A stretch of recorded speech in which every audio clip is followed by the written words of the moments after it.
So, Ajit, are you able to hear me clearly? Yes, you are audible. Okay, cool. So shall I start with the presentation? No, Spurti ma'am will be taking care of moderation, Okay. and she will be directing us. Okay, sure. Take your time, no problem.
यार मैं Thank I you so dream on much. करेंगे.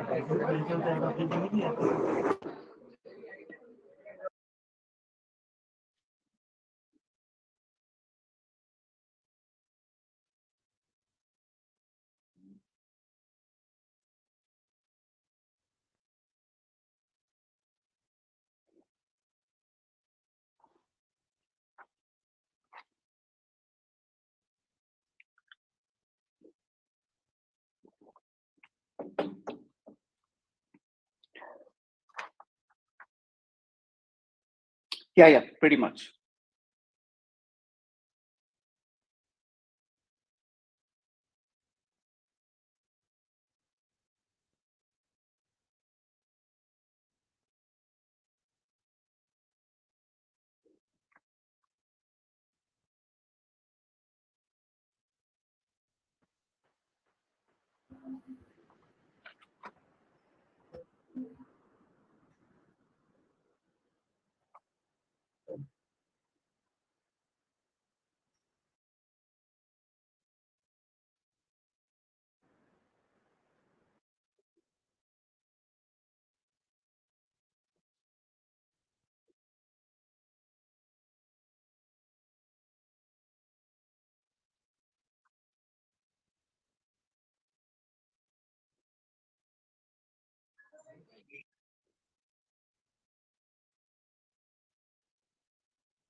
Thank you, Dr. Sapurti, so much for your kind words and introducing me.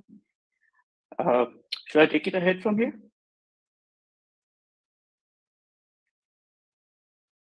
Yeah.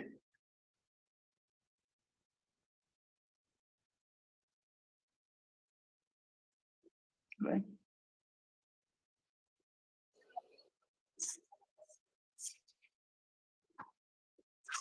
Thank you, madam, and a warm welcome to Mr. Sumit Devgani from Systec, Ratibad. I'm sure you're going to have a good interaction today. Thanks to the Computer Science Department and Ajit Srivastav sir, Bharti sir, all the faculty members for organizing this interaction.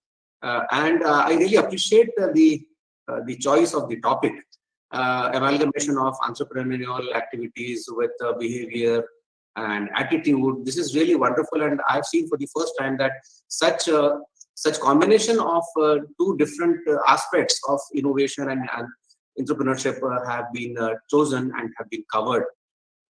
I realized that this is very important. This is equally important to have entrepreneurial activity, entrepreneurial skills, as well as behavioral skills and attitude related uh, qualities for a person who is interested to take up a new task, which is not so routine or not so traditional task for having a startup or having some innovative kind of activity. So it becomes very important for us to realize and know the link between the technical part and the so-called psychological aspect of innovative activities. So this becomes this makes it important and essential for us to know and learn from people like Mr. Sumit to know to have the insights of all these things. Good, and happy. This will take us to some new thought process. So welcome, Mr. Sumit, once again, and over to you. Thank you. Right. Thank you so much, sir. I really appreciate inviting me to this platform, and it's been really excitement. I've been really excited to do this, primarily for two reasons. One, that I haven't got a chance to interact with young minds more than I should have. So having this opportunity is really a way to do that, and giving back to the institution where we learned from at one point of time. And secondly, the topic itself, entrepreneurship skills and innovation, which is going to be, entrepreneurship is such a wide range. It's such a wide topic, and associating with innovation, I think we'll be covering one very important aspect of it today in our presentation. And having said that, I want to, my goal today is to ensure that I introduce you to a process and a concept that will make your entrepreneurship journey, or even for that matter, even in your career, when you're going ahead and starting in a job, I want to make sure that your journey is more successful, it's more fulfilling and rewarding. So what I'm presenting today is a concept that we call as outcome-driven innovation. And so I believe in more in practical aspects of learning. So I will be sharing some of very interesting journeys of the products, very interesting ideas and case studies, which will show you that how important is it to think in a certain way, which will ensure that you have much more chances of being successful. They cannot be 100% guarantee that whether you will succeed or not, but you can always make it much more predictable, the success of your startup or even your product if you're building in your career. So without further ado, I'll just share my screen, and let's go through the presentation.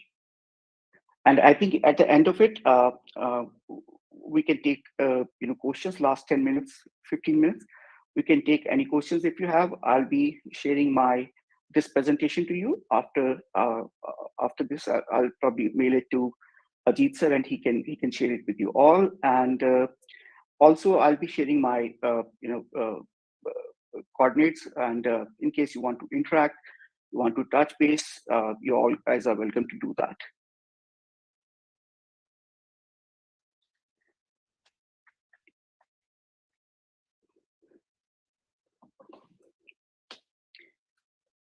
Let me know when you guys are able to see my screen.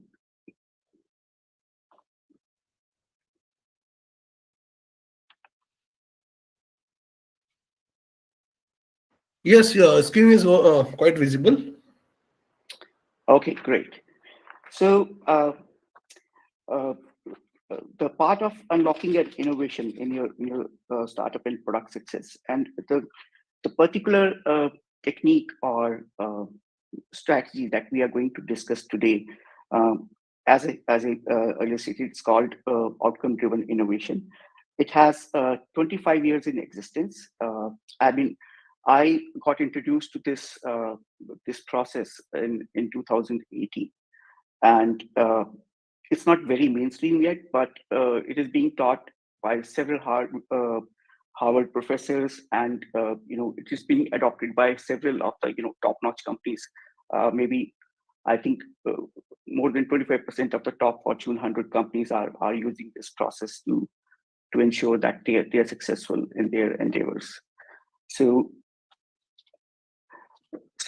again, a peek to the session objectives today. So we look at what business and product innovation means for entrepreneurs, and I'll share with this ODI technique. I'll share a new perspective on even in technology, what we do is essentially solve business problems, right? Technology exists to solve business problems for it to be successful, for any product to be successful. So how even being though we are in the field of technology, but it is very important to look at what the business problem a technology solution is solving, and again, how to think and act like an entrepreneur.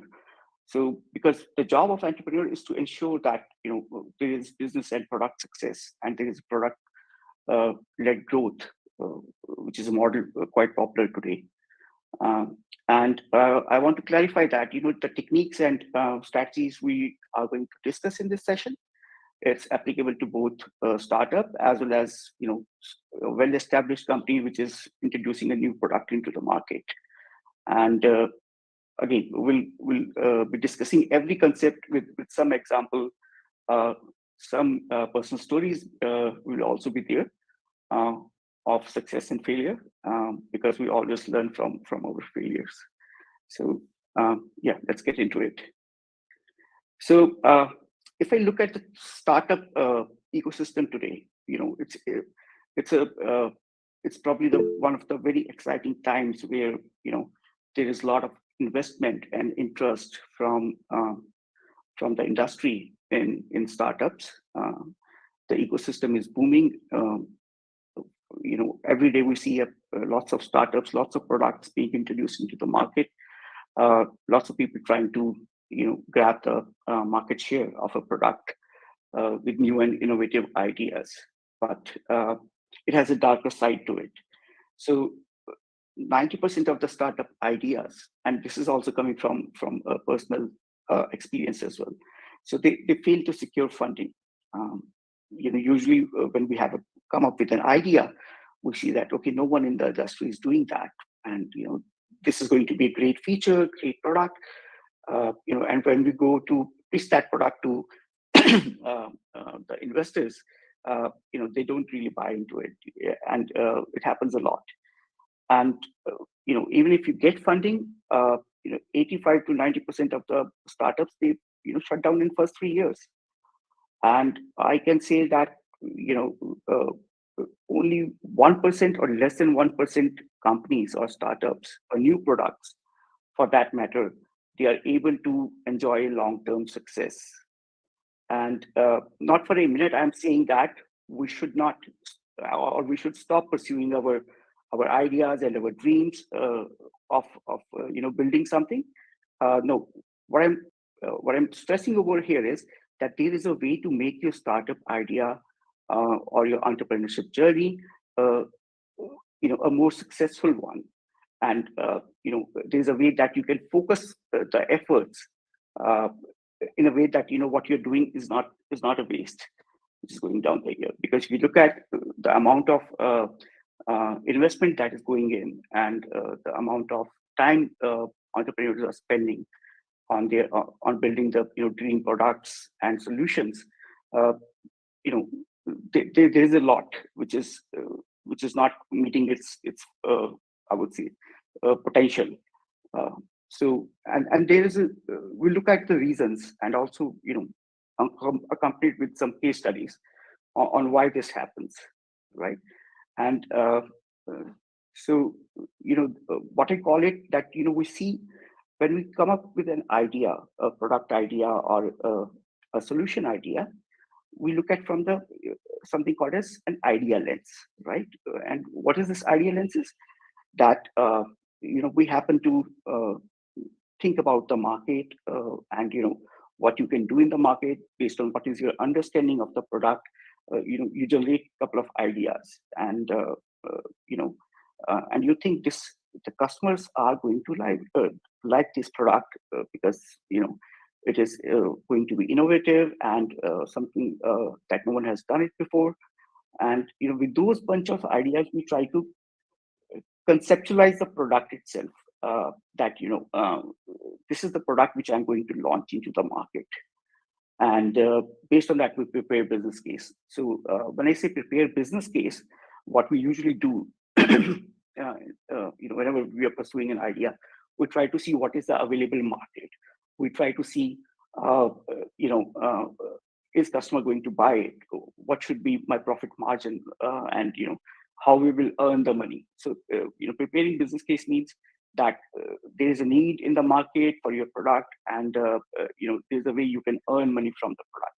So that is something we loosely term as that there's a business case for it, and then we go ahead and develop the product. And soon after that we deliver the product, usually what we do, all the companies do, that we do a beta launch, which is that we select some of the customers, let's say few hundred or thousands, based on what sort of product it is. And by this time, we have actually invested a lot of money, right? And because you have already made the product and you have just given it to your first 100 customers to test it out.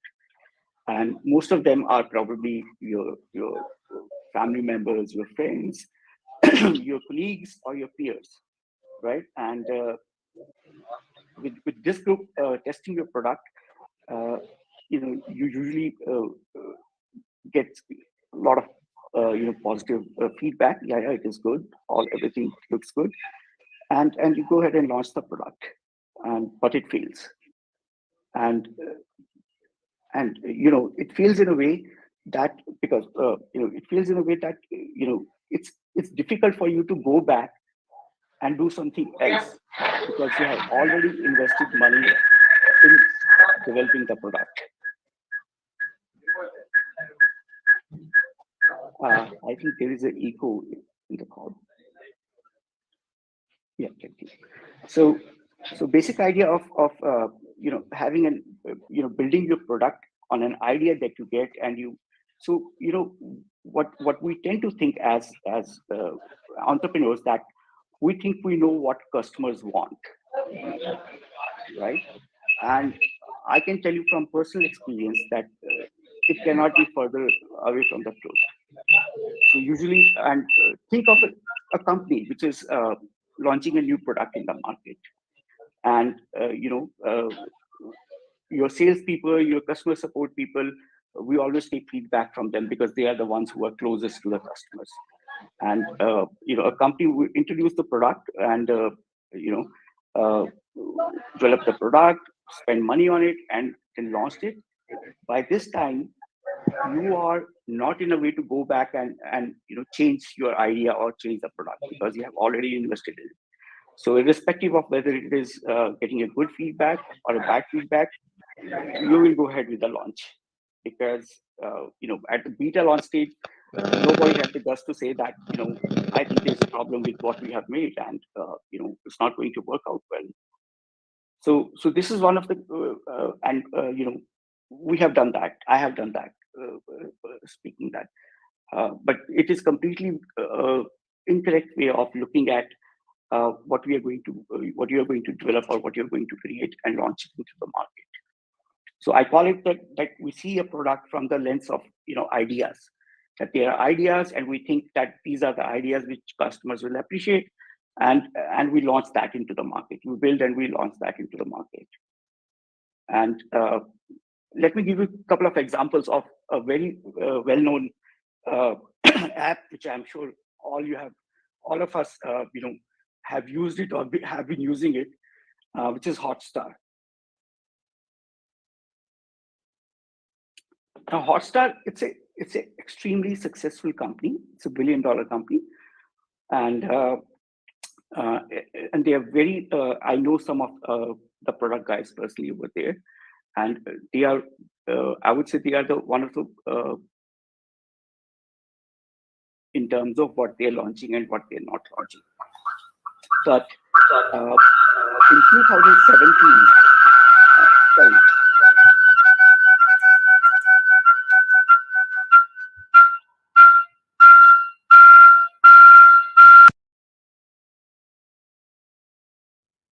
Can you guys hear me?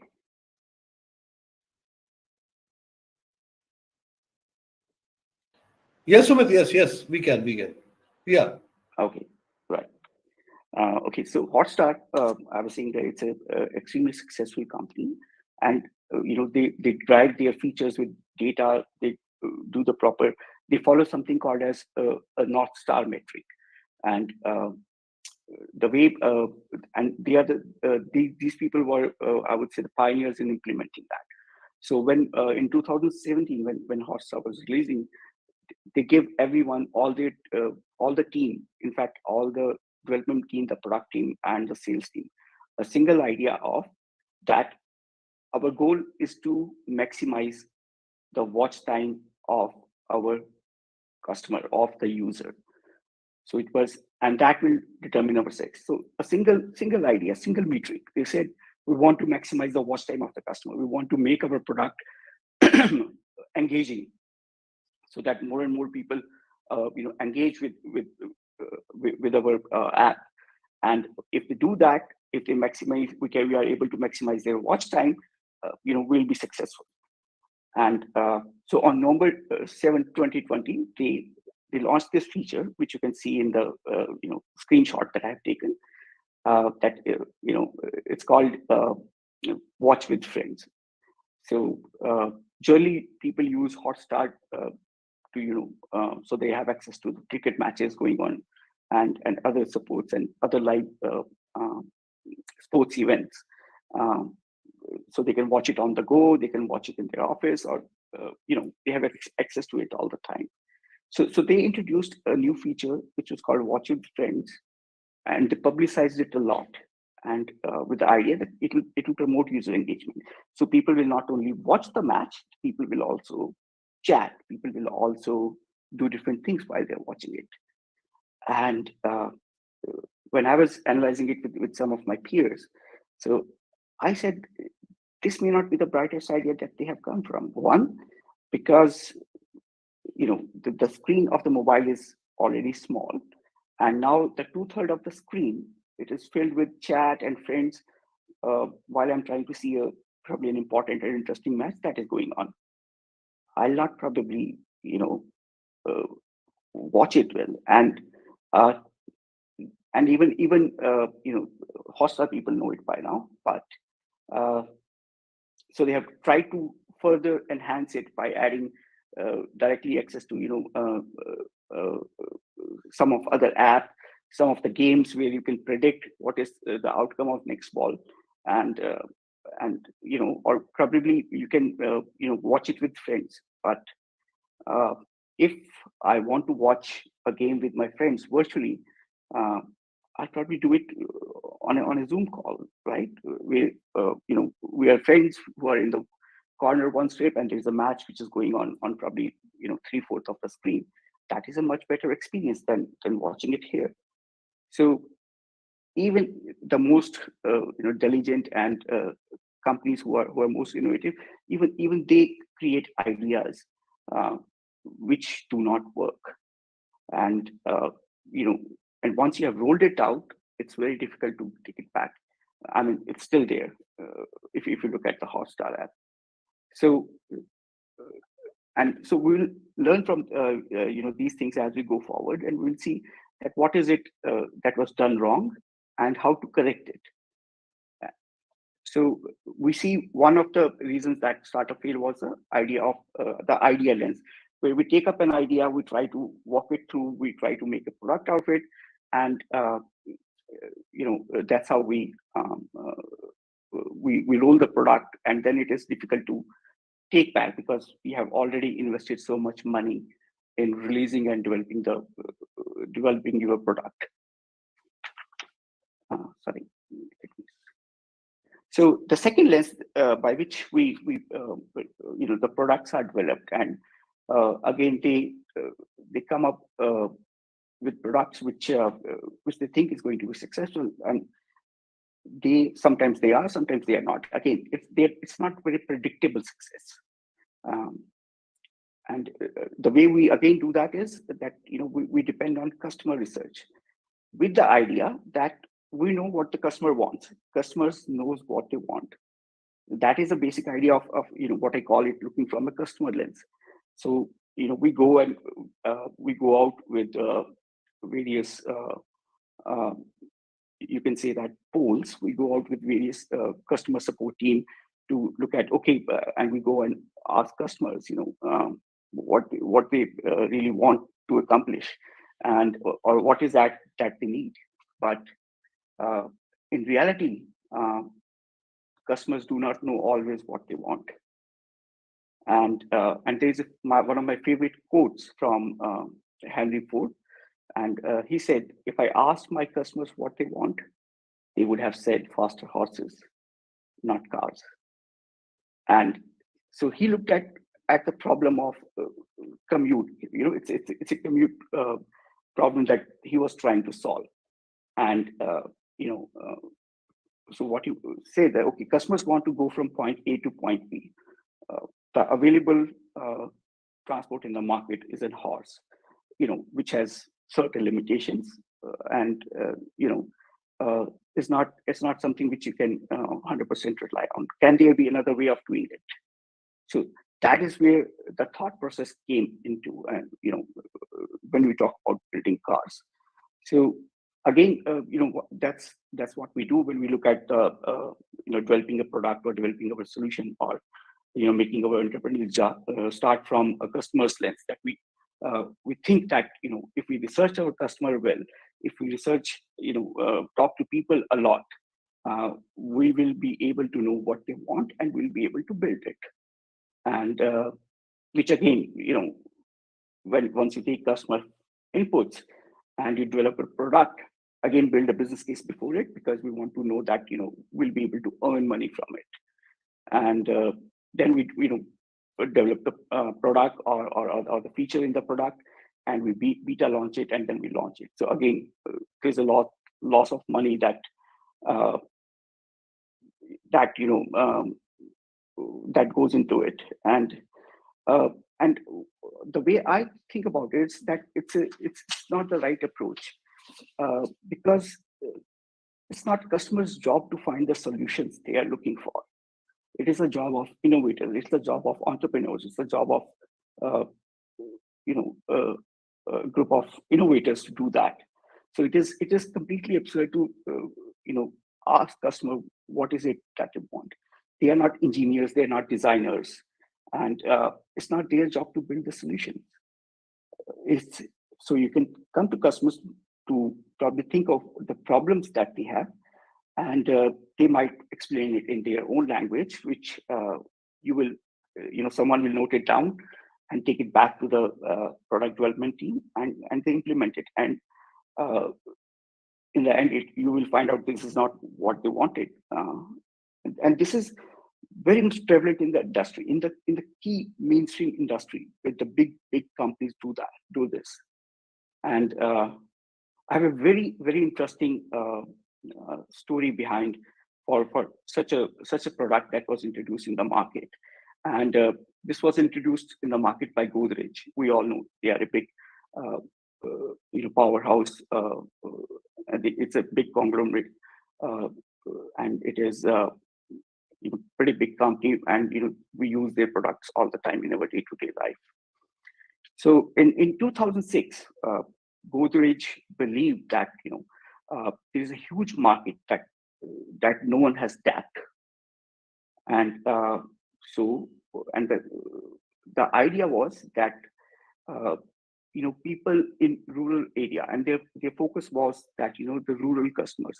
So people in cities, they are buying our products. They are buying refrigerators, washing machines, but we do not see these products being sold into the rural market. and they come up. They did their customer surveys, customer studies, and they hired even at a very well-known Harvard professor called as Dr. Clayton, and he is supposed to be one of the leading voice when it comes to customer innovation and customer behavior and understanding the market. So he's a very well-known name in the industry. So even they hired him and his team to innovate a product which will be which they can sell to rural customers, because 70% of the India used to live in villages then. So it's a big market. It's an untapped market.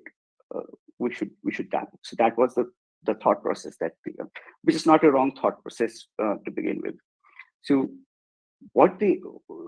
the conclusion they come up with that rural customers don't want to pay up a lot for these products, and right, and they don't have their needs same as the urban customers, but they have need for our products, but they don't want to pay so much. So and this customer, they did a huge surveys in all the rural areas. I mean, it was properly calculated by mathematical formulas that it's a market of more than 11 crore buyers. And they launched their first product, which was called as Chotu Poon. And it was a very small refrigerator that, it wasn't a small refrigerator where you can keep some of the products that you want to save over the time. And even it won the yearly award for Edison for social impact. That this is innovation that will change the market, change the game of selling the consumer electronics. So they invested a lot of money into it, and the result of the entire exercise was they only sold 15,000 small refrigerators in next 2 years, a market that they were targeting, that they have more than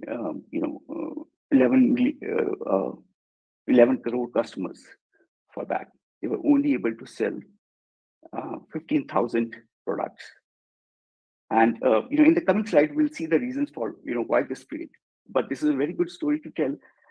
That they went to the customer, they said, okay, if there is something like this, we are very small and which is like half of the price of what the refrigerator is, would you buy it? And some of the and most of those people said, yeah, we will consider it. But there were also people who said, maybe not. But once you are driving behind an idea, you are so much convinced by yourself that okay, you just listen to that. Probably 2/3 of the people, they said, yeah, we will probably buy it, and they went ahead with. So there were millions of dollars which were spent into it, and it was one of the biggest failures in when it comes to Godrej. That it completely failed. And they had a line of products designed based on that. They will be a washing machine which will be small. There will be other appliances which will be small. So they scrapped all of it. So just an idea of if you go through a customer lens, where it can end up, and not with small companies. Even the bigger companies make these mistakes all the time. So are you guys with me?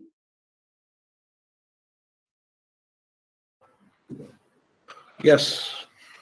Okay, great. So if I look at what's the success of, if you want to succeed as an entrepreneur, what are the key things that you need? And this is not everything, but if you have these four, if you are able to figure out these four areas of your product or of your market, you are more likely to succeed. So number one, you are able to see that there is a product and there is a customer. And though in marketing, in industrial term, it's called as product market fit, but I prefer to call it as product customer fit, because in the end, it's the customer that you are looking at, not a market. Your design of your product, what is your product strategy? Is your product doing a job little better with a little extra cost, or it is doing a job a lot more better than, and it's going to cost a lot.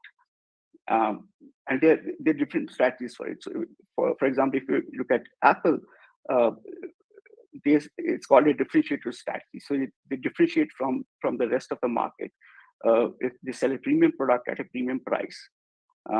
And if you look at other examples, for example, if you look at Ola, now Ola's product strategy started with that they are able to provide something with a service which is at a much lesser cost, almost to the equal of if you drive your car, you are going to spend up that much. So these product strategies. So if you have your product strategy right, which is your target customer that you are targeting, and what is the difference this product is making in their lives, and ultimately it's the marketing and branding game as well that you have to get that right as well to make it successful. And obviously it's a much stripped down version of probably what I would think as everything. If I try to list everything that you need to succeed, there'll be more boxes in it. But I consider from product perspective, these are the key 4 things. If you are able to crack, you will be able to succeed in the market. So the answer to all that we have discussed so far, which is the reasons behind the failure of so many startups, so many products in the market, and we see that there is a lens there's a customer lens, there is a idea lens that we go from, and with a couple of examples, I demonstrated that even the best known companies, best minds in the market, even they sometimes do miscalculate. So basically, what is the answer to that? So answer to make your startup success more predictable is a process that we call as outcome-driven innovation. And again, it is a vast subject, but what I will try to do today, that when you, by the end of this lecture, we are able to understand that there is a process which we can work upon and make our success much more predictable. That is a key takeaway I want to give you today. And in the process, we are just going to scratch the surface today. I mean, but if you guys are interested, we can have more sessions to dig down further in this approach. So there are key concepts when we talk about what is outcome-driven innovation. There is something called as jobs theory. So I'm just trying to make you aware of the key terms that we use in this process. So one is called as jobs theory. So what is a jobs theory? So this process says that customers, they are trying to get a job done. They're trying to get a task done, and these tasks will require products or solutions in order to accomplish them, right? For example, and it could be anything that you want to do. You want to send money to your friend, it's a job. You want to probably clean up your home, it's again a job. So the key idea behind calling it a job was to look at from a lens that it's a work that they are doing, and in a particular situation, there will be a need arising for a product, and then that is the situation in which customer will use a product. For example, listening to music, even that is a job, right? And we use products as apps or various players, MP3 players, to get this job done. So the idea behind it, and I'll be repeating these ideas over the presentation so that it stays fresh in the mind. And ODI is again a process which is based on this theory that the customers eventually wants to get some job done, and a product they will buy which will meet their needs. So when we call as needs, this ODI process, it explains that there are two kind of needs. when you're trying to get a job done. And that needs, either they are met or they are unmet. And always and always, for example, think of, I'll take example of probably Paytm, right? Um, so if I'm trying to get a job done of transferring the money, so I'm able to transfer the money easily from, from my wallet to someone else's wallet. I can do it via UPI. So these are the needs, my needs of transferring money to a friend or to a business that Paytm uh, meets. And are there any needs which are unmet? I would say yes, there are several needs which are unmet, and we'll talk about these needs in one of the case study today. So basically, it says, so again, just to summarize this, that so ODI is the process and the strategy, uh, and the purpose of using this strategy is to make a product with much more predictability of success. And it depends to do that. It depends on something called as a jobs theory, which says that everything that customer is trying to do is a job, right? It may not be a real job, but any task you're trying to accomplish in your social and your day-to-day life, let's call it a jobs theory. And so let's dig a little deeper into it. For the definition of ODI. So ODI introduces a third lens. So we have seen what the idea lens can do. We have seen what customers lens can lead you to. So, what ODI brings is what we call as a job lens. So in the end, it's basically a different way of looking at the market, perceiving the market and the requirement and the needs of people differently. And that is the key differentiator between the ODI or the job theory or the job lens, that separates it from the ODI lens, from the customer lens and the idea lens. And so they say that do not focus on idea that are there in your mind. Do not focus on customers which are there. It may sound a little funny because we have, everyone telling us, think of customers. If you want to build a customer-centric product, you will succeed. But there's a difference in what the jobs theory is trying to say. And so they say, don't look at the idea, don't look at the product today.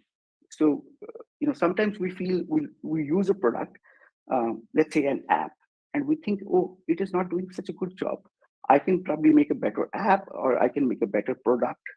And it could be anything. It could be a software product. It could be a real life hardware product. It applies to everything. So what they say is, try to look at what the customer is trying to do with your product. So look at what is the underlying job the customer is trying to get done. And I will show you that makes all the difference. And we'll also take a example where, just to prove it, like in last 40 years, how the music industry and the solutions and the products that have come into the music market, they have evolved, and which have been successful, which have been not. And I'll prove them to you, taking them one by one. So again, the ODA process helps you in all the core 4 different aspects of, if you want to be more successful in the market. It helps you get, think of a better product idea, design it better, make a strategy which will make you succeed in the market, and even it also helps you in market communication. Market communication, what we call it as market communication is, let's say your is basically ads. When you're trying to get the attention of your customer, what is the message you are giving it to him?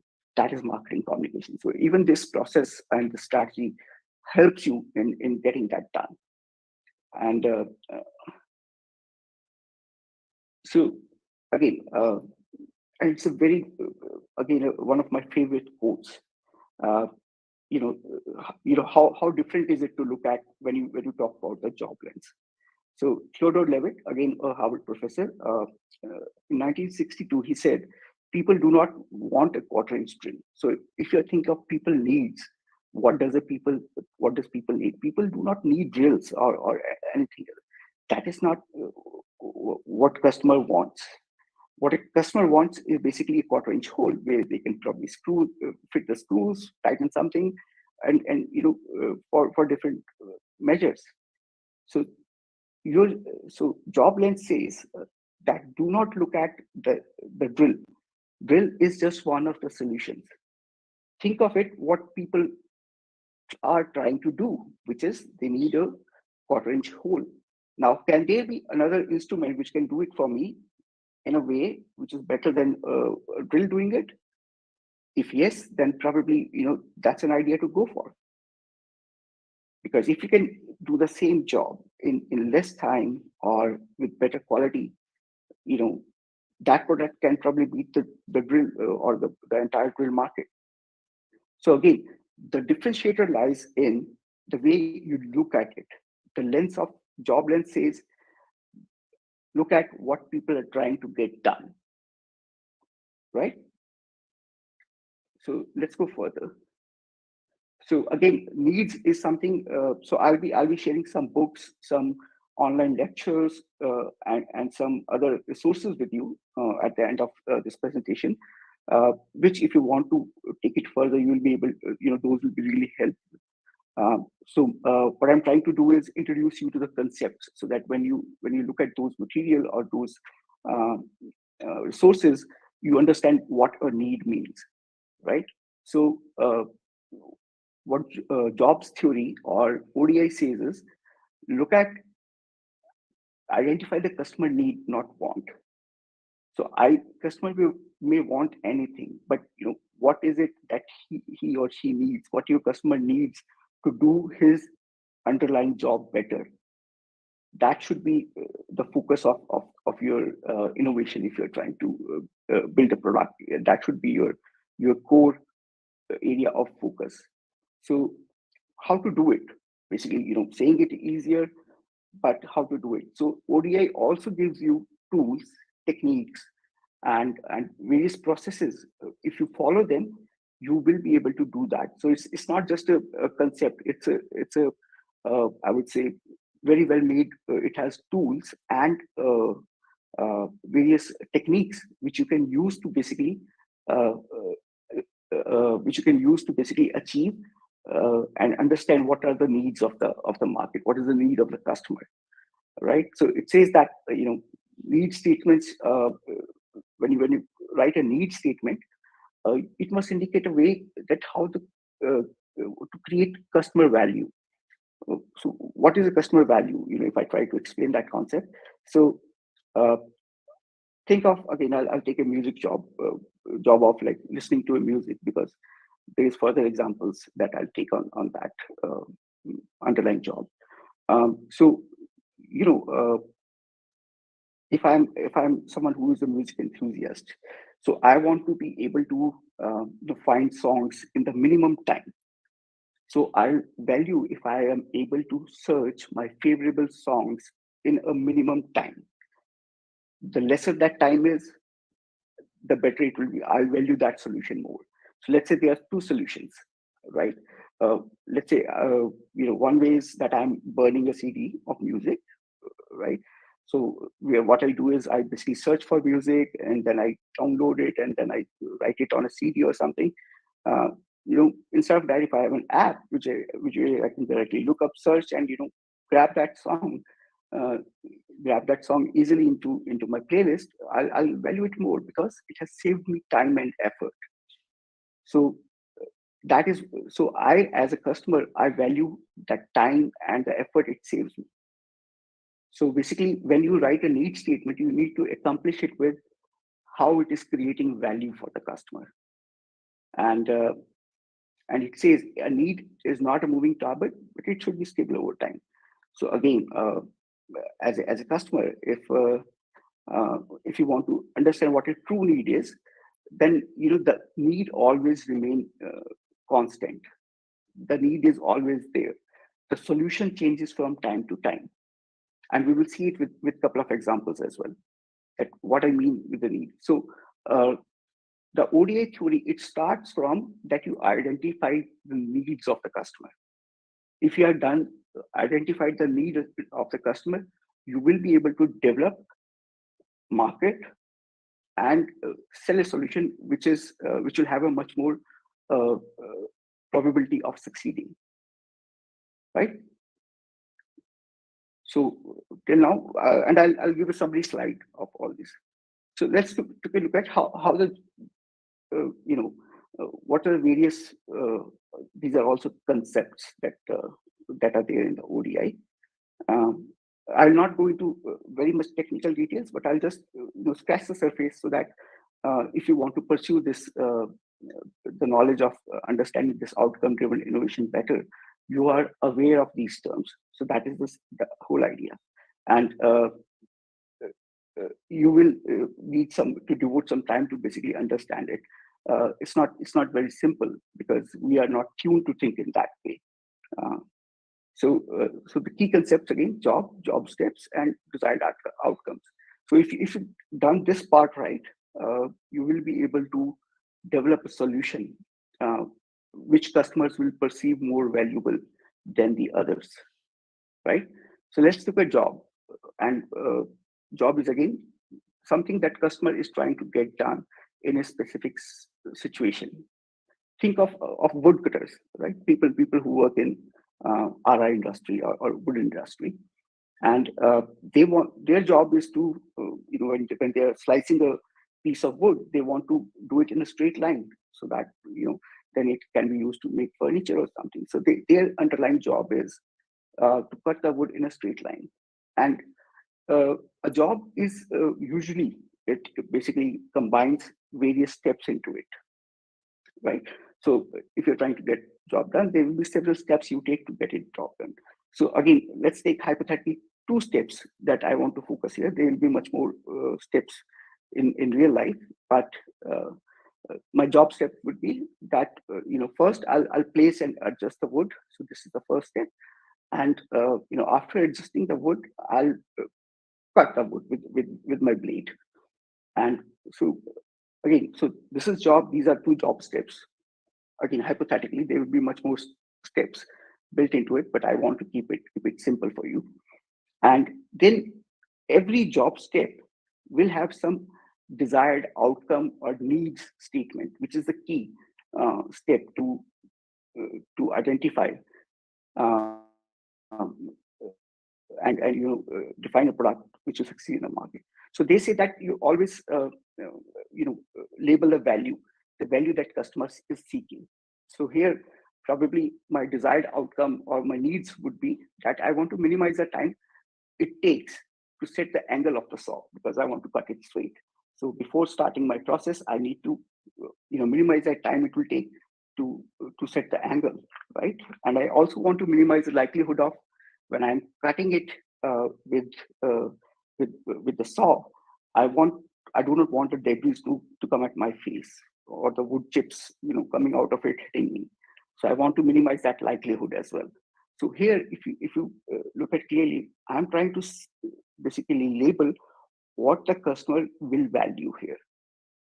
So the customer will value if I'm able to quickly put a wooden slab on an saw machine, and while I'm cutting it, there's not a lot of debris which are coming and flying around and coming towards me. So if there is something which can protect it from debris to come and hit me, that is something which I will value as a customer. And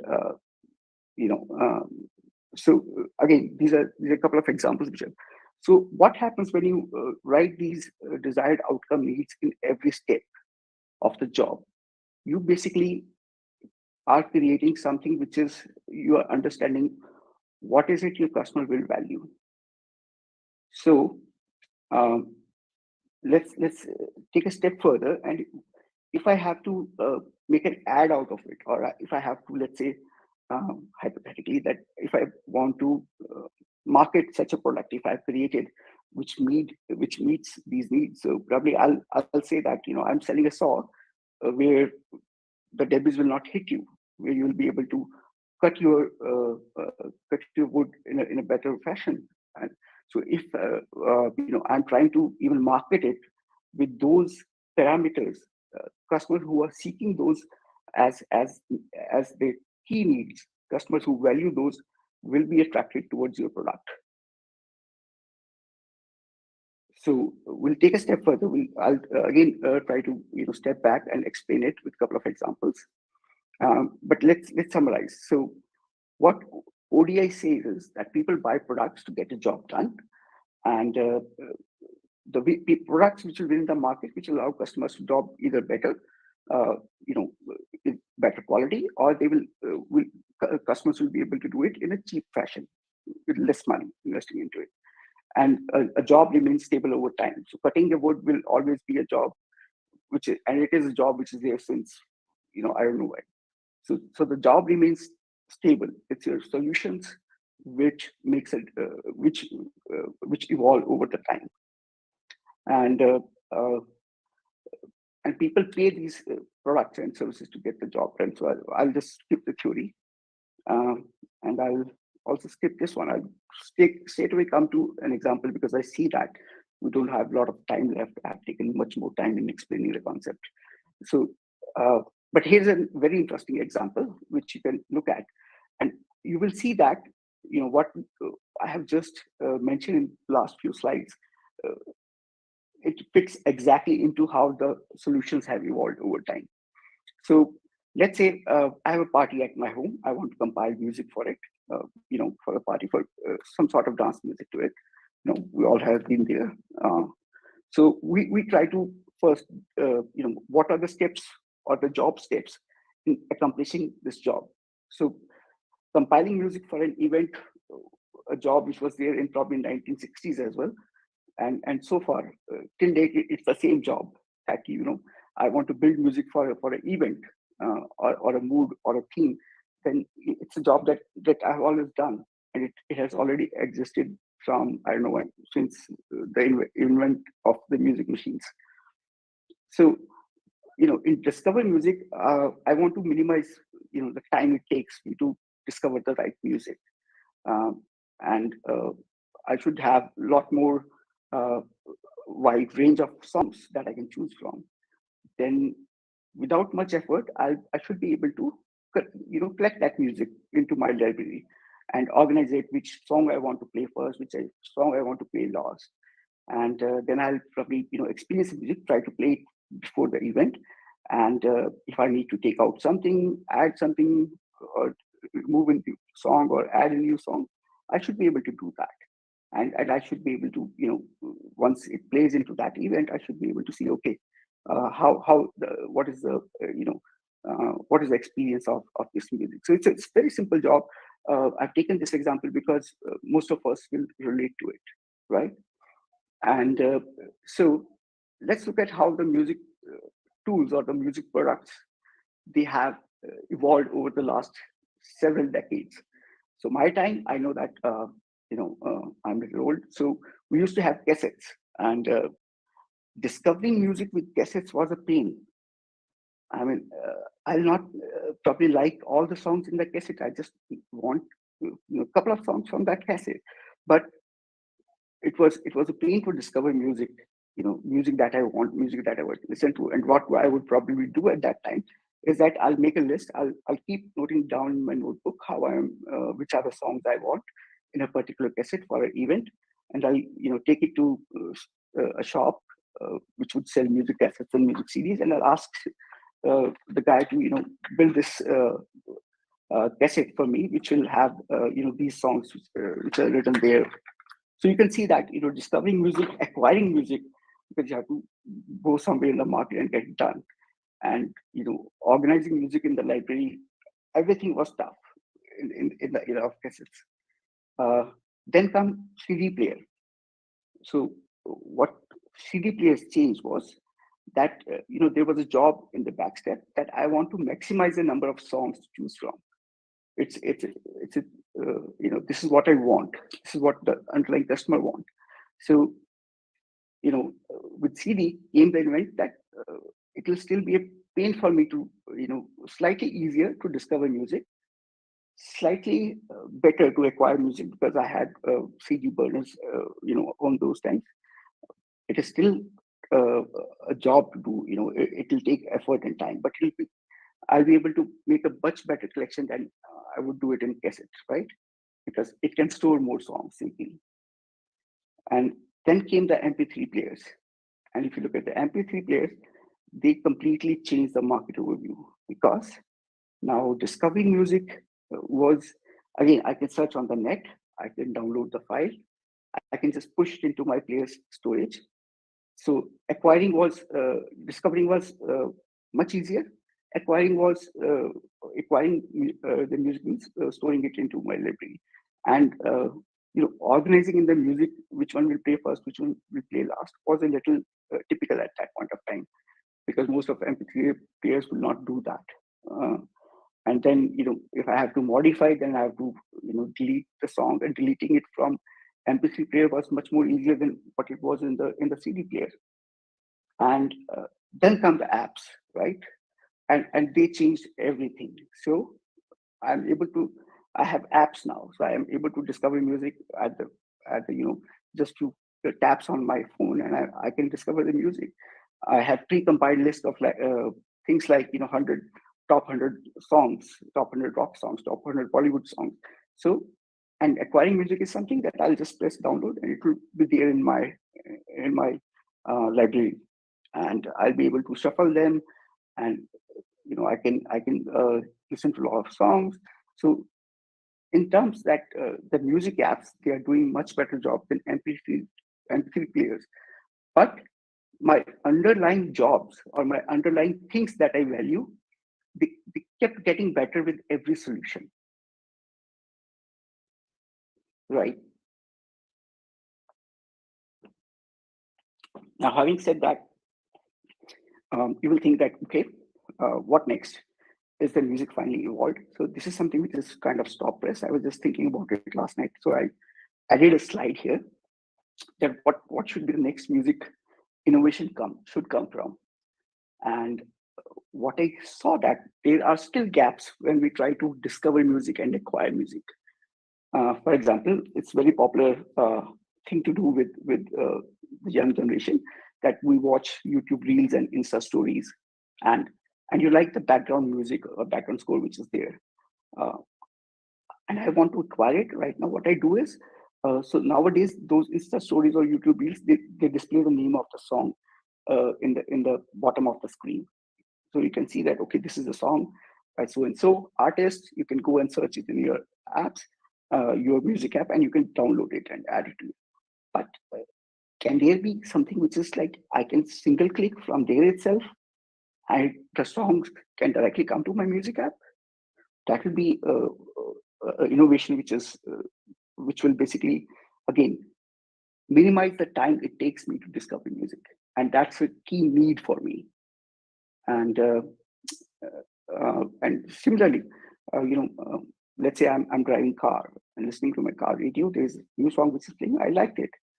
Can I press the button on my music app, which will search the song, which will understand the lyrics of the song or the music, and it can search and download into my app right away by listening to it, which also means that I can hum the song into my music app instead of typing on it, and it should be able to search that song and it should be able to download.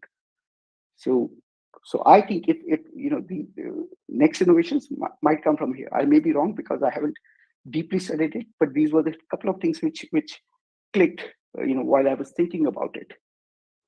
So again, the key concept is that if you are able to define the needs of the customer, not what the customer wants, not an idea that it will improve things for the customer, but look at what customer does when the customer is using your product. What is the experience? What he is doing? What he is trying to accomplish? What he is trying to minimize? What he is trying to maximize?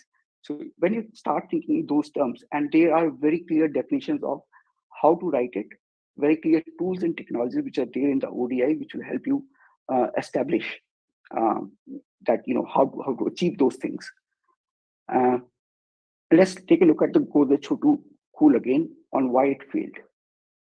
And it was said that villagers, they only buy small quantities of milk, so they don't have to need it to store longer.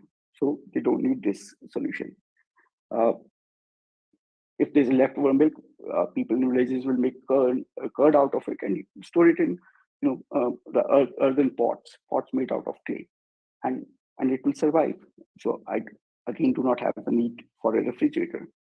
And to keep water cool, and this is something which we used to do it in our hostel days as well, that we'll wrap wet clothes on water bottles to keep them cool.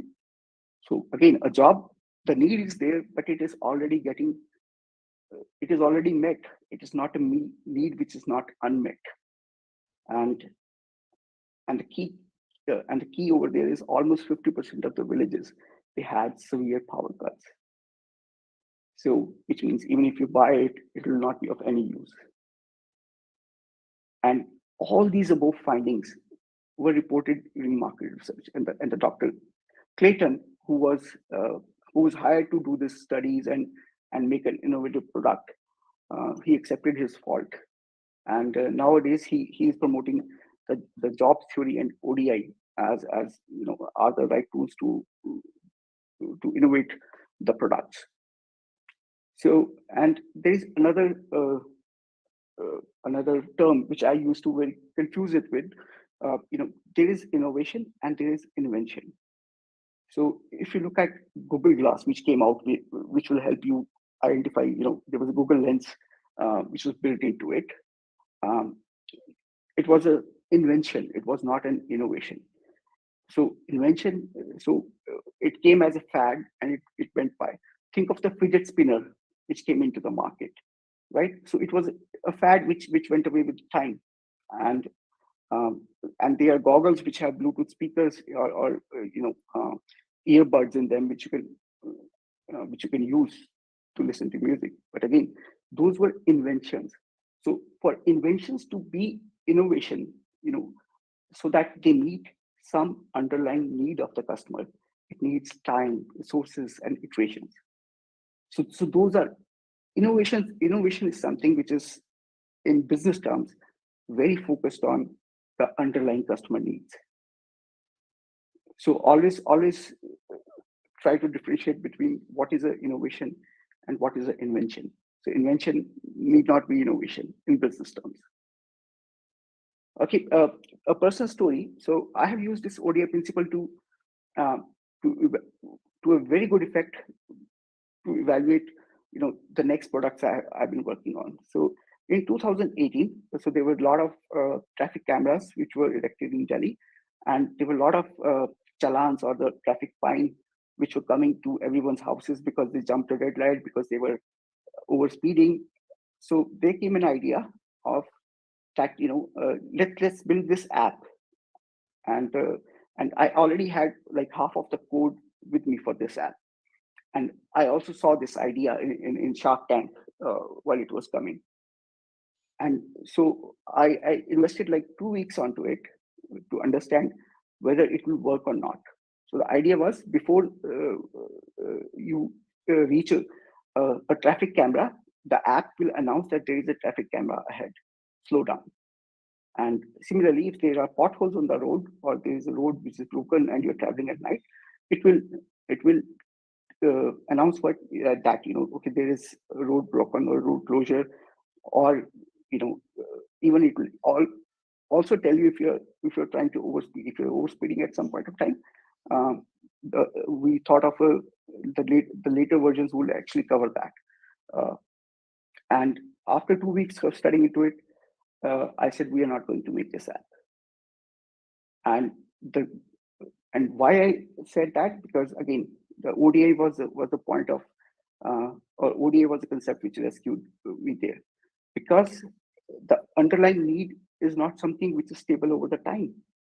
We were targeting people, let's say, so they could avoid paying fine. So what if tomorrow, they move to someplace else? or someone who is coming to Delhi for the first time, or if you are traveling on the road, you already know where the cameras are because you commute on this daily. So this was a need which was stable over the time.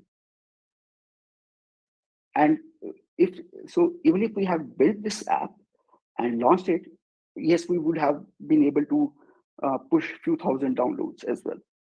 I knew that, but a long-term success will not get it because it wasn't a job. There was a need which was not stable over the time. It evolved due to event that there were traffic cameras in Delhi. So I used ODI principles to now if I have to start a new project, I apply these principles. I read about it, and then I say that this is whether this will be a success or not, if there is an innovation which lies here or not. And I don't know, do we have time?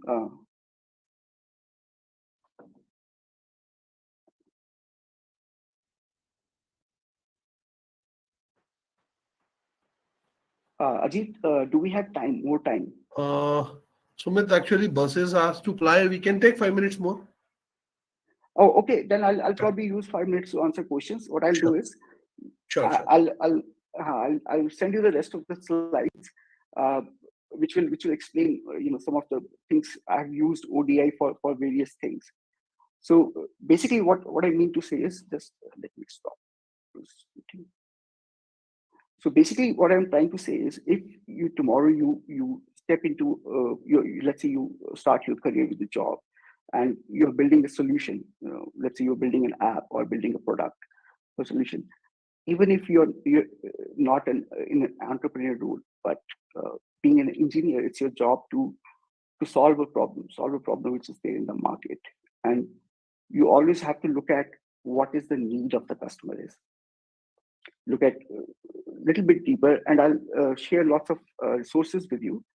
And if it sounds exciting to you, I can come again and probably, today I was trying to take a lot of examples so that, I might be able to communicate it in a way that, it is understandable, that, what is the difference between products which fail and products which succeed.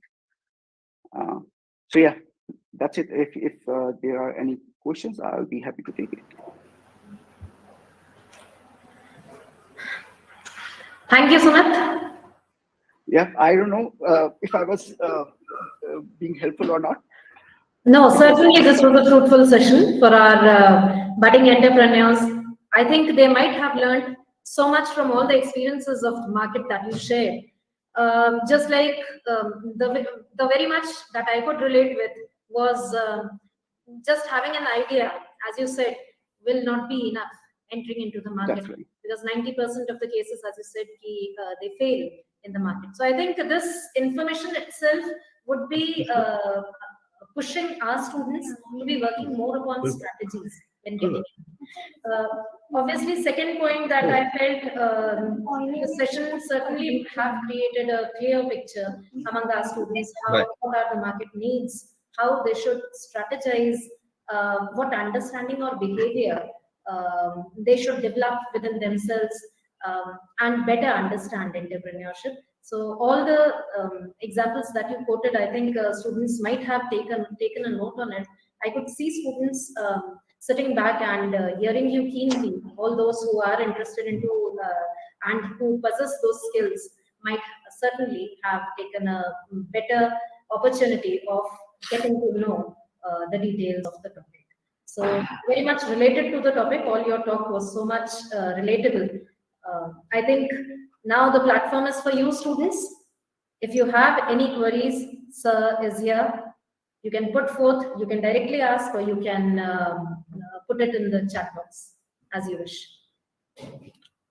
I have requested the students also that in case if you have any queries, you can put it onto our Facebook link also. They can post the questions. We can collect, and the reason behind is as they are inculcating, we have started up with this concept of IIC, So students are again, they are inculcating the ideas, and they are also into not exactly having that much of the experience to finally decide what to ask. Like so, I think we should give them some time, a day or two, to frame their questions, which should be relevant also.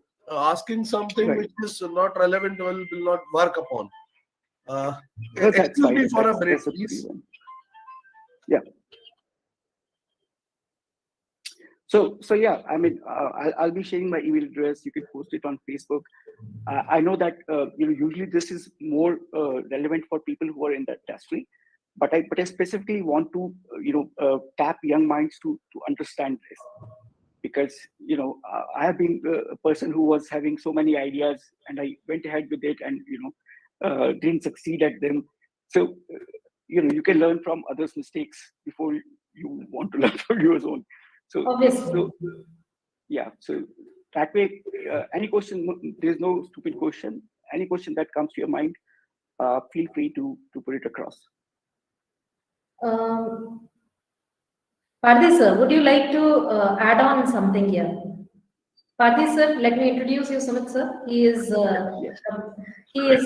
CK Parthi, a very senior professor in our college, and also the president of Institutional Innovation Cell. Hi, Mr. Bharti. Hello, sir. Good afternoon, sir.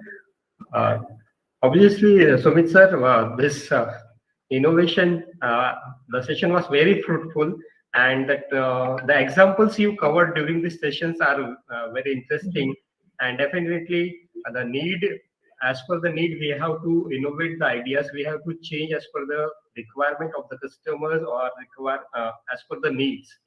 And definitely in our institute also, for the students, we are organizing such type of events in which they can show the creativity, or they can have some ideas regarding the need of the society, or some problems which are facing in the society, so that they can find out the solution. It may be related with the IT solutions, or Right. it may be related with the own product, which help them Right. uh, to get the work done easily. So such type of Right. concepts, such type of competitions, we definitely organize in our institute. And we have a pre-incubation center where we can we can pitch such type of ideas, and we guide the students so that they can take these ideas in the uh, in the form of startup, or in the form of entrepreneurship. So this we done in our institute. So definitely this session was very fruitful in that point of view also. So thank you, thanks a lot, sir. A pleasure is all mine. Pleasure is all mine. Let me inform you, sir. So, yes, sir, please. No, I was just saying that I'll probably let you go, because it's almost your time for people to fly the buses. And true, our students need to leave. So thank you so much, sir. Anyways, we'll always, principal sir is also here. And sir, So thank you so much, sir. And we'll certainly not miss over any chance to getting another interaction session between you and our students, so that they can learn more from your experiences. Thank you once sure, again. pleasure is all mine. Thank you very much.